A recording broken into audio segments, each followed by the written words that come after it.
Paz, senhor queridos, tudo bem? Esse que nos fala é o professor Reinaldo. Vamos para mais uma aula nossa de EBD, aí da lição dos irmãos de Campo Grande, Mato Grosso do Sul. Vamos orar? Senhor Deus Pai, abençoe os teus filhos e filhas que irão assistir esta aula, que tirem o melhor proveito possível para a glória do teu perfeito nome. Queridos, vamos lá então para a nossa lição de hoje, tá? Está muito interessante, tá? Ela tem sido fruto de constantes debates e embates, e tudo mais, né? Nós temos visto aí algumas polêmicas concernente a esse tema, tá? Que é a questão se existe distinção entre pecados. Porque normalmente a gente ouve aquela velha frase, né? Ah, o pecado, é tudo igual e não tem diferença. Não é bem assim, tá? Não é tão simples assim. Várias das vezes nós erramos quando nós tentamos simplificar as doutrinas bíblicas, que às vezes não são. As relações humanas são muito dinâmicas, entendeu? Então, é sempre bom tomar um certo cuidado e não dar aquelas.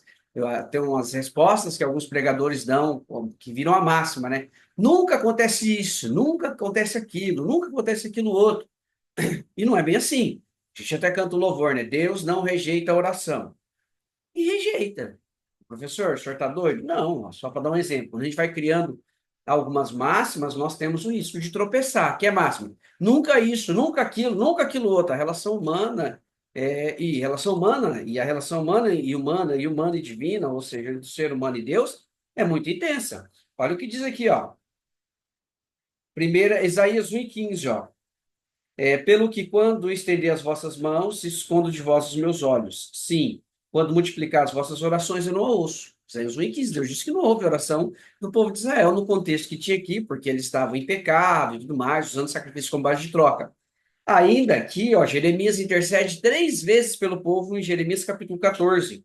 E o versículo 15, Deus vai dizer para Jeremias que não adianta. Capítulo 14, e aqui de Jeremias, capítulo 14, e capítulo 15, versículo 1.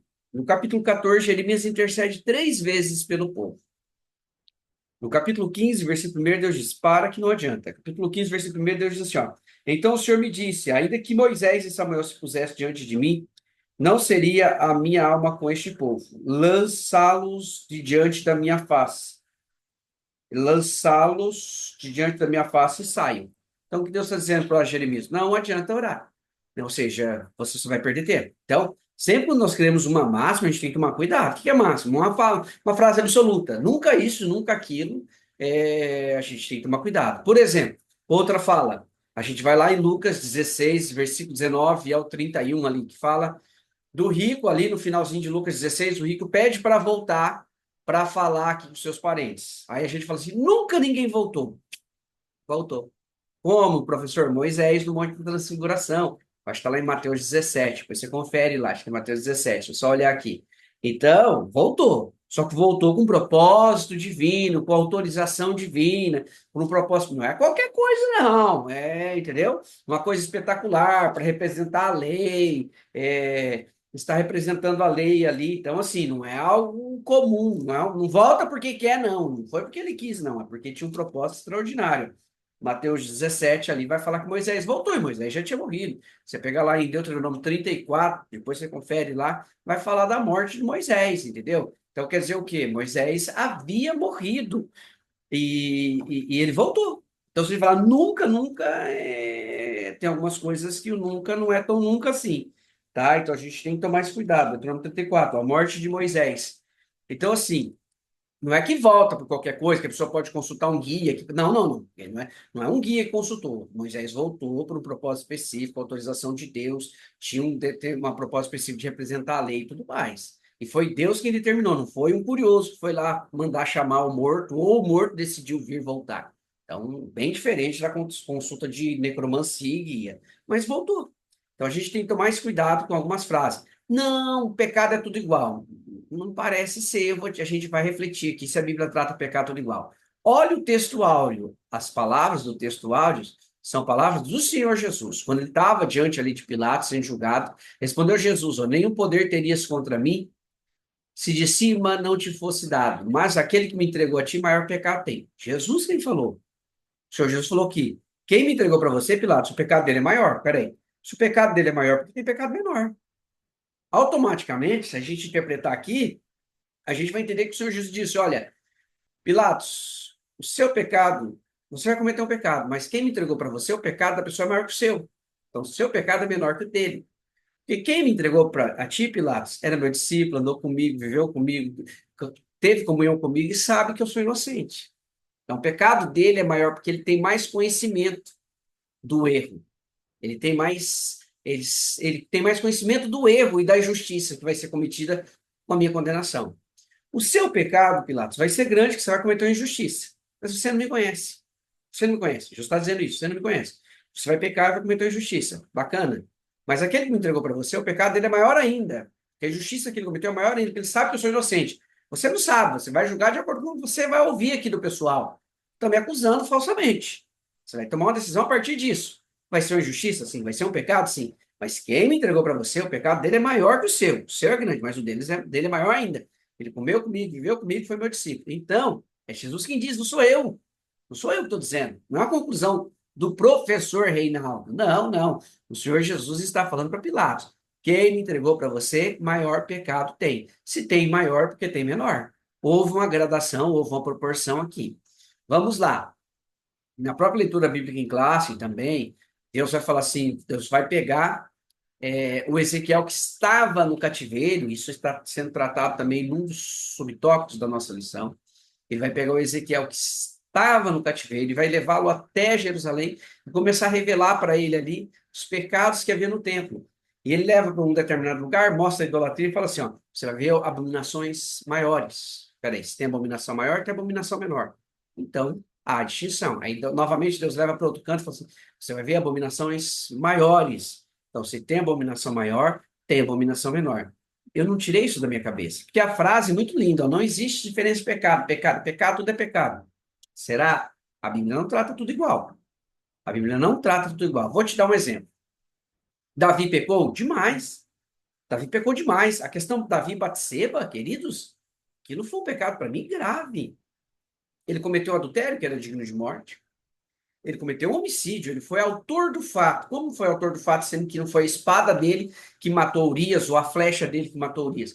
Mas ele tinha o domínio todo, ele provocou a morte de Urias. Então, o autor do fato, a condenação é pior. Aquele que tem o domínio, aquele que maquina, é pior do que aquele que executa. Entendeu? E a conduta do Davi foi muito séria ali na relação Batseba e que ele comete adultério com Batseba, ele tenta tramar tudo aquilo para que Urias voltasse, dormisse com a mulher dele e achasse que o filho iria ser dele. Tentou encobrir em primeiro momento esse adultério com Batseba, que a mulher chegou e falou: tô grávida. Aí ele falou assim: chama Urias. A Urias veio, porque se Urias ficasse 3 anos na guerra, chegasse lá, tivesse um menino de 1 ano, ele ia falar: peraí, 3 anos? Como que esse menino tem 1 ano se há 2 anos atrás eu não estava aqui? Como que essa criança nasceu? O que Davi fez? Chama Urias. Aí Urias veio, ó, vai lá dormir com a sua mulher, porque ele achava que o filho era dele, tentou encobrir. Não deu certo. Urias não quis dormir com a mulher, ele mandou de volta para a guerra e mandou uma cartinha lá, um aviso para que o Joabe provocasse a morte do Urias. O Urias morreu. Quando volta a informação da morte do Urias, o Davi vai lá hipocritamente, lamenta e tudo. É conduta grave, séria do Davi. Um pecado. Só que acontece, a gente observar, Deus falou para o Davi, aplicou o seu juízo, essa criança morre, depois a espada não se aparta da casa de Davi, depois Davi tem sérios problemas ali com Amnon, que violenta Tamar, e depois o Absalão mata o Absalão é exilado, o Absalão volta, tenta tomar o trono de Davi, o Davi colhe os frutos desse erro. Mas se você observar, o Davi acaba virando paradigma para os outros reis. Se você continuar lendo, vai dizer assim, ó, fulano de tal foi bom, andou nos caminhos do Senhor como Davi seu pai. Beltrano foi bom, andou nos caminhos do Senhor como Davi seu pai. Aí eu falar, fulano de tal não foi bom, porque não andou nos caminhos de Davi seu pai, permitiu a idolatria, os altos, isso, aquilo. Então você vai ver que o Davi acabou virando paradigma de piedade, mas o Davi errou. Mas por que não se cobrou de Davi? Porque o pecado de Davi foi sério, foi grave. Foi um pecado que ofendeu diretamente na horizontal e indiretamente na vertical. Como assim, professor? O pecado dele foi contra Urias, porque ele adulterou e matou Urias. E indiretamente ofendeu a santidade de Deus, que Deus repreendeu ele. Só que a idolatria ela é invertida. A idolatria ela atinge diretamente a Deus. Então, observe, existem pecados que as pessoas cometem que ofendem diretamente o próximo e indiretamente a Deus. Por exemplo, cobiça, adultério, que adultério é alguém atraído, ofende indiretamente a Deus, mas diretamente traído. Falso testemunho, perjúrio, a subtração, que a pessoa vai furtar algo de alguém ali, você atinge diretamente o patrimônio do próximo e indiretamente a Deus. Se nós pegarmos os 10 mandamentos, os 4 primeiros está relacionado à nossa relação com Deus, na vertical. E os 6 últimos, a nossa relação com o próximo, na horizontal. Há pecados, os 4 primeiros, que ofendem diretamente a Deus. Esses são mais graves. E há pecados que ofendem indiretamente a Deus, mas diretamente o nosso próximo. Esse tipo de pecado, ele é menos grave. É grave, Deus cobra, mas ele é menos intenso para Deus porque ofende menos a sua justiça. Entendeu? Porque a idolatria é algo muito sério. Eu lembro que um dia eu até conto que é um pecado mais sério. Eu lembro que um dia eu até conto essa história, eu estava aqui em casa, meu filho chegou e falou assim, pai, o que é a igreja do capitalismo? Aí eu falei assim, capitalismo? Gente, eu já tem igreja de teologia liberal, agora tem igreja do capitalismo, vai ter igreja do comunismo. Eu falei, e ele tinha acho que 10 anos, 11 anos, 10 anos, 11 anos. Eu falei, rapaz, nunca vi falar dessa igreja, esse moleque já sabe dessa igreja do capitalismo. Aí eu chamei ele de lado aqui na sala, sentei e falei assim, então, mas o que é a igreja do capitalismo? Que igreja que é essa? Como é que é essa igreja? Conta para mim. Ah, é aquela igreja que tem umas imagens assim. Eu falei, do catolicismo. Ele falou, é essa aí. Eu falei, olha, Natan, ele perguntou se é de Deus. Eu falei, olha, Natan, deixa eu explicar para você. A gente tem que respeitar a fé de todo mundo. Mas olha aqui, infelizmente existe idolatria lá, que às vezes ocorre nas nossas igrejas, que as pessoas idolatram coisas, objetos e tudo mais. Mas existe idolatria lá. E a idolatria, ela ofende mais a santidade de Deus, ela ofende mais a santidade de Deus do que alguns outros comportamentos. Então, o comportamento idólatra, em qualquer lugar que ele existir e ocorrer, ofende mais a santidade de Deus. Falei, a gente tem que respeitar a fé das pessoas, mas tomar cuidado com a idolatria. Por quê? Aí eu falei para ele assim, ó, vou te dar um exemplo. Às vezes eu faço algumas coisas que aborrecem sua mãe, às vezes ela faz alguma coisa que me aborrece, mas a gente se perdoa e vida que segue. Mas eu falei para ele, não seria muito mais difícil para mim ou para sua mãe para mim perdoar sua mãe se ela fosse embora com outro homem, depois quisesse voltar, ou se eu fosse embora com outra mulher? Ele falou, eu falei, então, a idolatria é justamente isso, é uma traição a Deus. Uma imagem, entendeu? Que realmente não consegue representar a Deus efetivamente. Falei, então, isso acaba ofendendo mais a Deus. Então, é aquilo que eu disse para ele, né? Eu expliquei para ele, você tem que respeitar a fé dos outros, mas a idolatria ofende mais a Deus. E é o que nós vimos no Antigo Testamento. Qualquer conduta idólatra, ela ofende mais a Deus. Então, há diferença? Há diferença, professor? A nossa introdução aqui, ó. Pecado é pecado, é tudo igual.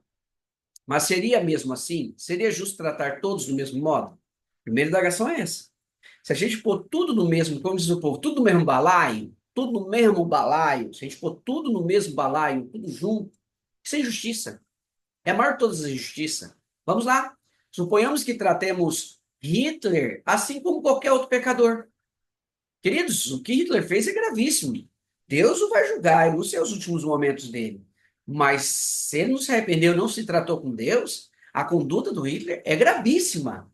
Ele praticou genocídio, diretamente 6 milhões de judeus morreram na unha dele, provocou a morte de 30 milhões de pessoas. É diferente de alguém que nasce, vive, não quer nada com Deus e morre. E cometeu seus erros comuns que nós cometemos e não se acertou com Deus. Então é bem diferente, seria injusto dar o mesmo castigo. Por isso que ele disse que vai ter o julgamento do trono branco. Porque se pecado fosse tudo igual, se pecado fosse tudo igual, não haveria necessidade de haver julgamento do trono branco, porque era só pegar todo mundo e aplicar o mesmo castigo.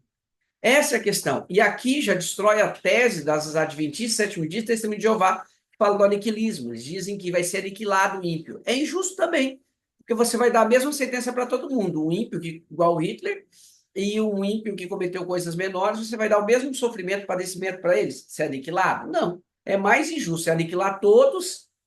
É tão injusto aniquilar todos que você mantenha uma pena eterna. Porque para eles dizem, como você vai ter uma pena eterna para um indivíduo que viveu 40 anos aqui, ele cometeu 40 anos de erro, você vai deixar ele eternamente sofrendo? Para um indivíduo que viveu 50 anos, cometeu 50 anos de erro, você vai deixar eternamente sofrendo? Então isso é desproporcional. Também é desarrazoado e desproporcional aniquilar todo mundo igual. Por quê? Às vezes o camarada vive 50 anos e é igual Hitler. 50 anos destrói a humanidade. Igual Nero, Você está entendendo? É igual outros homens cruéis que existiram. Então, seria desproporcional também aniquilar todo mundo. Entendeu? Então, por isso que há julgamento. Queridos, por isso que há julgamento. Apocalipse 20, ó. Ó, se você observar, ó, Apocalipse 20 vai dizer aqui, ó, versículo 12, ó, 11, ó. Então vi um grande trono branco e o que estava sentado sobre ele, da presença dele fugiram terra e céu, e não se achou lugar para ele. E vi os mortos grandes e pequenos que estavam diante do trono, e abriram-se os livros, e abriu outro livro que é o da vida. Os mortos foram julgados pelas coisas que estavam escritas nos livros, segundo as suas obras. Olha aqui, Apocalipse 20 vai dizer assim, ó, os mortos foram julgados pelas coisas que estavam nos livros, segundo as suas obras. Ou seja, é proporcional às obras que é proporcional ao castigo. Então, observe, se há um juízo, se há uma apreciação das obras, é porque há diferença entre ofensa e pecado, e quantidade de pecado, intensidade de pecado, e aquilo que afeta mais a Deus. Por isso que é o julgamento, porque há diferenças de pecados. Senão a gente ia dizer que o Davi teria que receber o mesmo tratamento que aqueles que caem na idolatria. Você vai observar que no Antigo Testamento, reis que caíram na idolatria, Deus tratou com dureza mesmo. E o Davi pecou e foi grave. Mas Deus teve muito mais misericórdia do Davi, que acabou virando padrão, do que de outros reis que cometeram condutas de idolatria. Porque idolatria ofende mais a Deus. Então existe diferença de pecado. O adultério de Davi, o homicídio de Davi, ofendeu a Deus indiretamente. E diretamente Urias. Tá?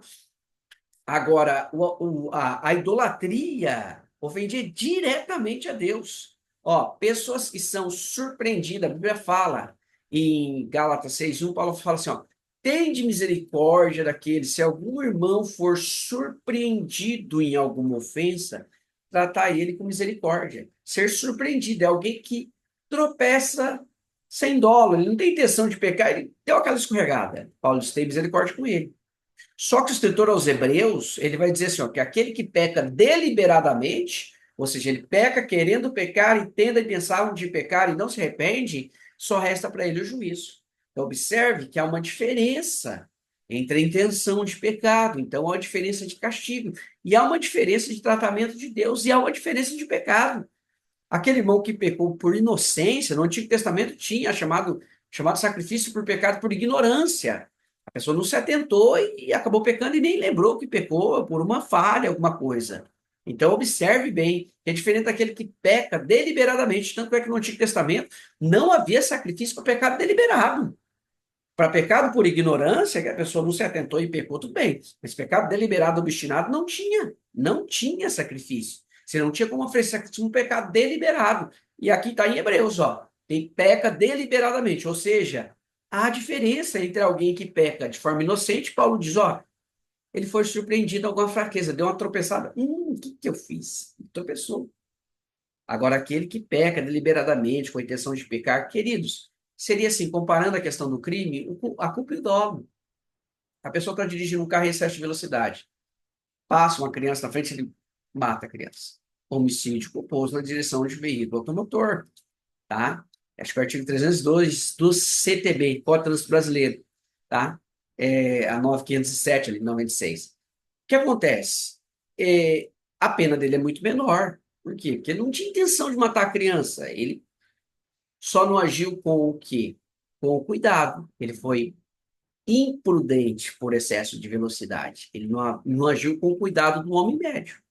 É uma pena. Agora, o cara que fica ali escondido atrás do mato, com uma arma na mão, esperando o desafeto dele passar, e atira e mata. Esse vai responder por quê? Por homicídio doloso com várias qualificadoras, cuja pena já começa ali já de 10 anos. Enquanto lá o homicídio culposo, a pena não lembro se é 2 anos, coisa assim, salvo na juíza, acho que é 2 anos. A outra começa de 10, a outra começa acho que 2, salvo na juíza. Então, observe a diferença, há uma distinção aí. Porque um não quis, e foi surpreendido numa fraqueza. O outro queria e estava ali. Tanto é que na lei, o pecado que ia ser um pecado por ignorância tinha sacrifício. Ignorância, não quis pecar. Agora, o pecado doloso, maquinado e tudo mais, esse não tinha sacrifício.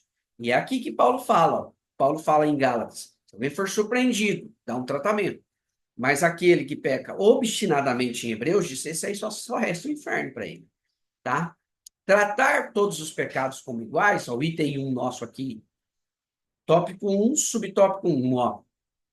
É injusto. Nós já falamos com vocês, ó, o julgamento trono branco, eu já li com vocês. O texto está aí em Apocalipse 20:12. Você pode ler esse texto, trabalhar com os alunos na IBD e falar para eles que a maior injustiça é você pegar e tratar todos iguais. Por isso que vai abrir o livro das obras, para ver o que a pessoa fez, o seu pecado e a gravidade do seu pecado, para ele ser castigado proporcionalmente à gravidade do seu pecado. Se tem que abrir o livro das obras, é para ver a conduta, o comportamento e o pecado e a gravidade do pecado e o juízo proporcional ao pecado. Se o juízo é proporcional, ou seja, do tamanho da gravidade do pecado é o castigo, do tamanho da gravidade do pecado é o castigo, se há esse juízo proporcional, a gente entende que há uma diferença de pecados. Vamos lá, idolatria ofende mais a santidade de Deus. Nós já trabalhamos isso com vocês. A Bíblia fala aqui, ó, em 2 Crônicas 36, que Israel foi castigado por conta da idolatria, que subiu tanto que não houve mais nenhum remédio. A Bíblia chega a dizer isso. Então foi por conta da idolatria. E ela é representada justamente na relação Osés e sua esposa. A idolatria ela é tratada no Antigo Testamento como uma traição espiritual. Traição a quem? A Deus. Então é algo muito mais sério do que um erro, um tropeço que você comete nos dias a dias.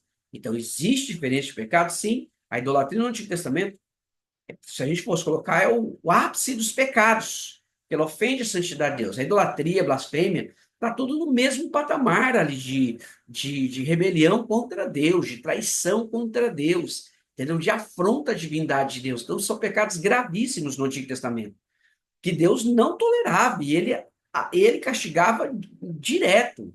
Você está entendendo? Deus não tolerava a idolatria, diferente de outros pecados, que Deus até tolerava, castigava, mas não era tão intenso, como nós vimos lá com Davi, e o adultério e o homicídio que ele cometera. Deus castigou, mas não como a idolatria de outros reis, que Deus não teve misericórdia. Ele bateu em cima e aplicou o juízo intensamente, tá? Ó, Deus leva em consideração quem peca e o grau de incredulidade. Então, observe, ó, castigar todo mundo no mesmo patamar é injusto. A idolatria no Antigo Testamento, nós vemos que Deus considera um pecado mais grave. Deus leva em consideração quem peca e o grau de incredulidade. Como assim, professor? Tiago 3:1 diz: ninguém queira ser mestre, porque o mestre sofre mais duro juízo. Ou seja, quem peca, o mestre vai padecer um juízo mais intenso. O pecado do mestre ele é sancionado ou cobrado de forma mais intensa. Então, ele leva em consideração quem peca e o grau de incredulidade. O Senhor Jesus cita algumas cidades e ele vai dizer assim, que ele realizou milagres em Cafarnaum, e ele vai dizer que no juízo vai haver menos rigor para Sodoma do que para Cafarnaum. Por quê? Porque ela viu coisas que Sodoma não viu e Cafarnaum não creu. Ou seja, você viu e não creu, para você o castigo vai ser maior. Porque o seu pecado de obstinação é muito maior do que alguém que não viu. Essa é a questão. Vamos lá. Há diferenças de pecado porque há graus de juízo. Já falamos para vocês. Se há graus de juízo, há diferença de pecado. Ele leva em conta quem peca, o Eterno leva em conta quem peca. Nós já falamos isso. Ó. O Gruden vai dizer aqui, ó, por outro lado, alguns pecados são piores que outros, pois trazem consequências mais danosas para nós e para os outros. E no tocante ao nosso relacionamento pessoal com Deus, provocam-lhe desprazer e geram ruptura mais grave na nossa comunhão com Ele. Então, observe que existe sim ofensas que são mais graves que outras. Tratar todos os pecados iguais é a maior de todas as injustiças, e a Bíblia não nos mostra isso. O Senhor vai dizer aqui, diante de Pilatos, quem me entregou para você, maior pecado tem. Se tem maior pecado, tem menor pecado. Você está entendendo? Nós vamos ver no Antigo Testamento que a idolatria ofendia mais a santidade de Deus, era um pecado mais grave do que outros pecados que também eram. Mas Deus tratava com mais dureza a idolatria. Tanto é que ele destruiu o reino do norte, os dois reinos do norte e do sul por conta da idolatria. Existem pecados maiores que outros. Aqui nós estamos falando, o próprio Senhor Jesus vai falar isso, nós já tratamos esse fato. Existem abominações maiores que outras, isso está lá na nossa leitura bíblica em classe. Se você ler esse texto de Ezequiel, você vai ver que ele vai andando ali no templo, e Deus, em visão, e Deus vai revelando para ele, dizendo, ó, tá vendo essa abominação? Vai ver maiores que essa. Daqui a pouco ele vê outra, tá vendo essa? Vai ver maiores que essa. Ou seja, Deus está dizendo que há gradações de abominação. Se há gradações de abominação, entenda, gradações de pecados, tá? Deus leva em conta o mandamento que é transgredido. O item 1 aqui, depois você só observa que tem um erro aqui de digitação, ó. Se há mandamento maior, aqui está violão, é violação, provoca uma ofensa maior, tá? Então aqui é violação, de violar, tá? Então, assim, houve um erro de digitação aí. A violação provoca uma ofensa maior. Se há um maior mandamento, é porque é o menor mandamento. E a violação, o maior mandamento, leva a um juízo maior, porque a violação é o menor mandamento. Se há maior mandamento, há menor mandamento. Então, há ofensas maiores. Se alguém viola um grande mandamento, entendeu? Ele ofende mais a santidade de Deus do que alguém que viole um mandamento menor, tá? Ó, o próprio Senhor Jesus, ó, qualquer um que violar um desses menores mandamentos, assim ensinar aos homens, será o menor no reino dos céus. Se ele fala de um menor, ao maior. O Senhor Jesus também falou de graus de mandamento. Ó. Ele falou primeiro mandamento, que é amarás o Senhor teu Deus. Então, tem o primeiro, tem o segundo mandamento. Então, ele fala de graus. Se há graus de mandamentos, se há maior mandamento e menor mandamento, a violação aos maiores mandamentos, a ofensa a Deus é muito maior. O Senhor Jesus falou de juízo maior por violação maior. Ó. Ele vai dizer aqui, ó, os preceitos mais importantes da lei, justiça, misericórdia e fé. Deveis, porém, fazer essas coisas e omitir aquelas. Ele vai dizer de preceitos maiores, mais importantes da lei. Se violar esses preceitos mais importantes, o juízo é mais intenso. Então, o que ele quer dizer? Esses preceitos maiores, mandamentos maiores, ele vai falar também de primeiro e segundo mandamento, ele coloca uma gradação. Ele coloca em uma gradação entre primeiro e segundo, entre maior e menor, tá? E essa gradação já indica para a gente que o juízo é mais severo. Então, há diferenças de pecado, sim. Na nossa conclusão, o Eterno levará em conta quem peca, o mestre sofre mais duro juízo. Quem sabe a vontade do Senhor e não faz, sofre mais duro juízo. O mestre sofre mais duro juízo. Tiago 3:1. Quem sabe a vontade do Senhor não faz, sofre mais duro juízo. Professor, onde está isso? Lucas 12:48. O mandamento que é transgredido, se é o maior mandamento, se é o menor mandamento também. O grau de maturidade do pecador e a sua intenção. Então, ele vai levar o grau de maturidade do pecador. Ou seja, quem peca, e qual é o grau de maturidade, a intenção que ele pecou. Lembra lá? Gálatas 6:1. Surpreendido em alguma fraqueza. Ele não tinha intenção de pecar, ele só tropeçou. Agora, Hebreus 10, acho que 26 e 27, vai falar assim, que aquele que peca deliberadamente, só lhe resta o juízo. Então, que eles concluindo, há diferença de pecado, sim. Há pecados que ofendem mais a santidade de Deus. Não sou eu quem digo isso. A Bíblia diz, o próprio Senhor Jesus disse isso. Ele diz, aquele que me entregou a ti, maior pecado tem. Se tem maior, porque tem menor, tá? E Deus leva em consideração quem peca, a intenção que peca, o conhecimento da pessoa, o dolo da pessoa, tudo isso, tá? Deus leva em consideração, porque senão seria a maior injustiça tratar todo mundo igual e todas as ofensas iguais. Nós sabemos que não são iguais. As ofensas, existem pecados que ofendem mais a Deus, que atingem mais a Deus como a idolatria. Outros pecados também atingem, mas em menor intensidade. Todos eles são cobrados, mas aqueles que atingem mais a Deus, o Senhor trata com juízo mais severo. Queridos, vamos finalizar aqui. Desde já, Deus abençoe sua vida, sua semana. Vamos orar. Senhor Pai, abençoe teus filhos, tuas filhas que não assistem essa aula, que tire o melhor proveito possível para a glória do teu nome, Deus. Nós te louvamos e te exaltamos. Em nome de Jesus. Amém. Queridos, Deus abençoe a sua vida, Deus abençoe a sua família, Deus abençoe a sua semana. Fique na paz do Senhor Jesus.